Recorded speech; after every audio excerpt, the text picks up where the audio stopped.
Hi, in this video I will be describing a spreadsheet that I put together called the Glaze Recipe Manager. This spreadsheet allows me to not only manage my recipes, but it also allows me to manage my material inventory. So before we get started, I would like to say that a lot of the features in my spreadsheet are available on glazy.org. Glazy.org is an amazing website. I use it all the time. I have all my glaze recipes on there, but there's a few things that it doesn't do that I wanted to resolve. The first thing that I wanted to resolve was batch glazing. When I'm mixing a few glazes and there's repeat materials, trying to determine how much of any given material or all the materials put together was a bit of a problem. I also have several suppliers, and I want to purchase different materials from different suppliers based upon the best price. And then some of my materials I prefer to buy in bulk. Others I prefer to buy just the minimum amount. So not only can you manage your glaze recipes within the spreadsheet, it will also calculate the total amount of all materials that are required in order to create your selected glazes. It will determine if you need to purchase more materials. It generates a list of materials and from which suppliers to purchase those materials. It'll automatically determine whether you should be buying a particular material in bulk or in minimum quantities. It'll select the best supplier based upon the price and quantity, and it will also manage your inventory of materials. So the solution is a Google Sheet document. It does contain some JavaScript to manage some of the more complex calculations and features. These scripts only access information within the spreadsheet, but you will need to provide permissions from within your Google account in order to run them. And the Google Sheet is shareable, and I will make it available on my YouTube channel below.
The overall workflow on how you use the spreadsheet is to start with a recipe, either by entering it manually.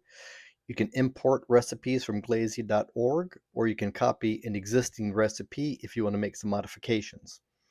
Once you have your recipe, you need to make sure that all the materials for your recipe are entered on the materials sheet. You can also add the current inventory of each of the materials if you have any on hand. Then you need to add at least one supplier for all of your materials. The best way to use the application is to add multiple entries for each material where you can add different weights because they have different prices, and you can even add multiple suppliers for each material. Then you select your recipes that you want to create. Optionally, you can create a purchase report, and this will tell you if you don't have any materials in your inventory, where to purchase them from. And then finally, you make your glazes, which will update your inventory. There are a lot of functions in the spreadsheet to help with the workflow. With regard to recipes, you can add a blank recipe, import a recipe from glazy.org, you can duplicate a recipe, and delete a recipe. For materials, you can add a new material, delete a material, swap a material, which will replace one material for another across all of your recipes. You can add a supplier, and you can clean up your supplier data. For inventory, you can create a purchase report, you can update your inventory, or you can restore your inventory. And we'll go over each of these functions in the remaining part of this video. As an American, I'm forced to purchase all of my materials in pounds. And you can see that in the spreadsheet, it's currently set for the unit of pounds. The spreadsheet does support the metric system. To change the settings of the spreadsheet, go to Glaze Tools, open Settings. In the sidebar, you can see that there's a setting for the material unit, and it supports pounds or kilograms. The next option in the settings is a feature called Use Inventory Features. If this is selected, when you update your inventory, it'll automatically update the amount of materials you have in your inventory. Make your selections, then select Save Settings. You can see now that my inventory and my amount to purchase and the units throughout the spreadsheet are now expecting kilograms. To add a new blank recipe, go to the Glaze Tools menu, hover over Recipes, and select Add Blank Recipe. The script will run. It'll take a second or two, and then it'll notify you that it successfully added a new recipe, and then it'll scroll to the bottom so you can see your new blank recipe. Now we'll look at all the data that can be entered for each recipe within the spreadsheet. You can enter the name for your recipe. Then you can enter a source. I like to use a link, typically to a recipe on glazy.org. Enter the batch size. Then you can enter optionally a specific gravity. This checkbox is where you select whether you want to make the glaze. You can also provide a rating from 1 to 5 stars. Next, you can enter a description for your glaze. Each material has a type. It can be of type main or add-on. And then you need to enter all of your materials. In this case, we'll enter nephsi, whiting, frit 3134, EPK, and then finally we'll enter silica as the 5 main ingredients. And for our add-ons, we'll add bentonite and then cobalt oxide. Make sure your percentages are all correct, and you want to make sure your percentage main adds up to 100, and it will only add up the main components to make sure that it's 100. And in addition, and finally, it'll tell you the cost to create the batch size of your recipe. In order to import a recipe, we must first export one from Glazy. So on the recipe on glazy.org, select Share, Export Glaze Chem, which will export a text file to your Downloads folder. To import a recipe, go to Glaze Tools, Recipes, Import Recipes. Then it will open up a sidebar where you can choose an exported file that you've exported from Glazy. Once you've selected your file, you can also decide whether you want to include the notes from the glaze recipe. Then select Import and Process. This does take a few seconds. The first thing it will do is to copy and insert a blank recipe. It will tell you it's done that, and then it'll go ahead and it will populate your imported recipe. And now you've got a recipe that's been imported directly from Glazy. When you import a recipe from Glazy, you may be importing materials which you do not have entered into the spreadsheet. You can see that with these invalid errors. To fix them, if you know you have the material, maybe you've just called it with a different name, you can select it from the list, which is what we've done here for silica, whiting, and EPK. If you don't have the material, you have two choices. One is to select a substitution. In this case, we're going to select Minspar 200. You need to be careful when doing this because your chemical analysis could change. The other alternative is to simply add a new material and then select it from the list. you can make a duplicate of an existing recipe within the spreadsheet. To do this, you first have to select a cell somewhere within the recipe area. Then go to Glaze Tools, Recipes, Duplicate Selected Recipe.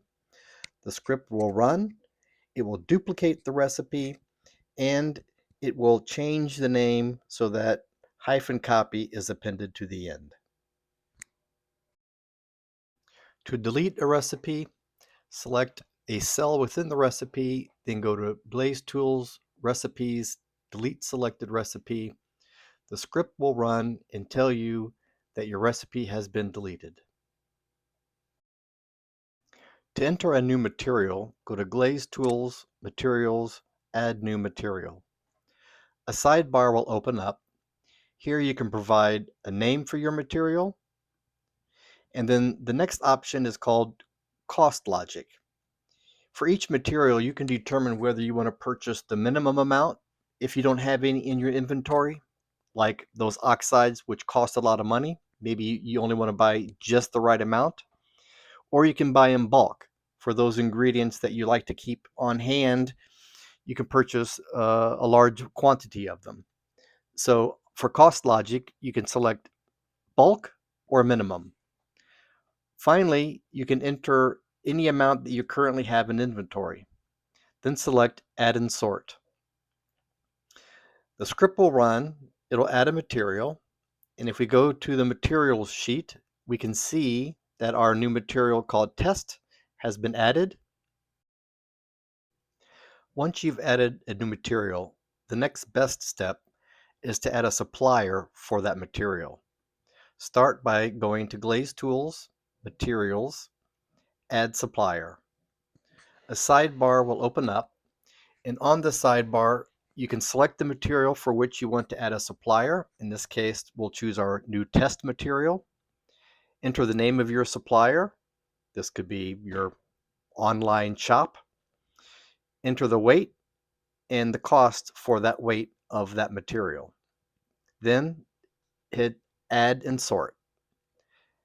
Now, in order to support the bulk versus minimum buy, you should be adding multiple weights. So again, we'll add for the same material, test, the same supplier, we'll add a bulk amount of 50 pounds for $45.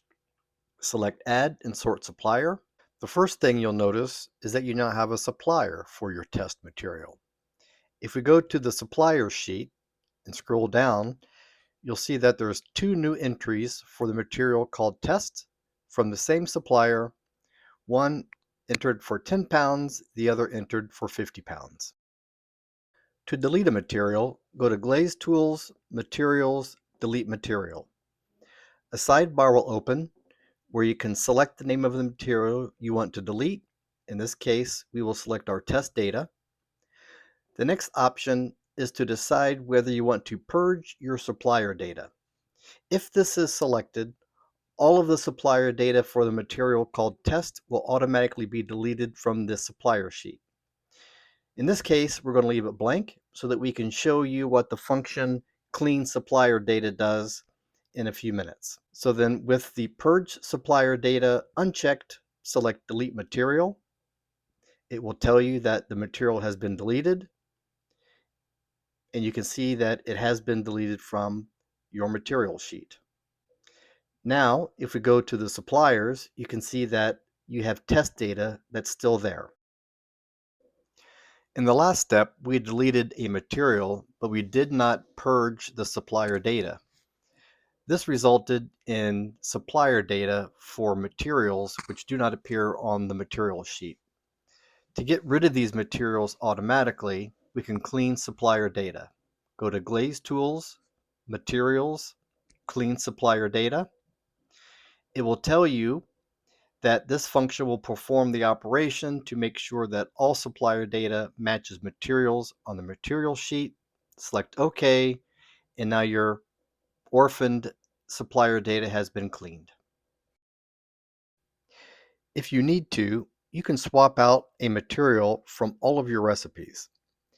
In this example, we're going to switch EPK to EPKLin. Perhaps not the best example, but it will show you how the functions work. To get started, we're going to add epkalen. So go to Materials, Add New Material, and for the material name, we're going to add epkalen. In this case, I like to buy in bulk, so we'll select bulk, and then we'll have 0 in our inventory. Then we'll add that material. The next step is to go to Glaze Tools, Materials, Swap Material. In the sidebar, you'll have to type in the material that you want to change. The reason you need to type it in is because it could have already been deleted from the materials page. So type in the name, then select the material for which you want to substitute, then click Run Global Swap. Now you can see that EPK has been changed to epkalen for all of your recipes. Once you've selected the recipes that you want to make, you can go to Glaze Tools, Inventory, and you can generate a purchase report that will show you all of the ingredients that you need to purchase. If you go to the purchase report page, you can now see that the materials are separated by supplier and the costs and the amount to purchase are listed. Once you've selected all the recipes that you would like to create on the recipes page, you'll notice that on the materials page, it has listed the amount that's required to make all of your glazes, as well as the amount that's required to be purchased. The amount that's indicated in the amount to purchase column takes into account the amount that you have in inventory, which is listed in column C. You can see that right now there is nothing in my current inventory. From the Glaze tool menu, select Inventory, Update Inventory, which indicates that you've made your glazes. When you've done that, a sidebar will open up. There's one option, which is to log your glaze batch. If you look on the batch log sheet, you can see that we've not created any glazes, or we have not opted to log that we've created any glazes. By selecting Log Glaze Batch and selecting Update Inventory, you will see a few things have happened. First, the amount required is set to 0, and the amount to purchase is set to 0. That's because you've made your glazes. You'll also notice that your inventory in column C has been updated. The formula that's used is to understand how much is required to make your glazes, see how much you have in inventory, then indicate if you have to make a purchase. At the end of the inventory update, your current inventory is updated by adding the amount that you needed to purchase and subtracting the amount that you've used. In addition to this, we've logged that you've created this batch with today's date, and there's a notes section in which you can enter any information you want about your glaze. When you update your inventory, behind the scenes, the spreadsheet will make a copy of the current values you have in your inventory prior to performing the update. You can retrieve those values by going to the Glaze Tools, Inventory, and Restore Inventory. This will take those backup values and restore them to your spreadsheet. In this example, before I updated my inventory, my values were 0, and you can see that those are now fully restored.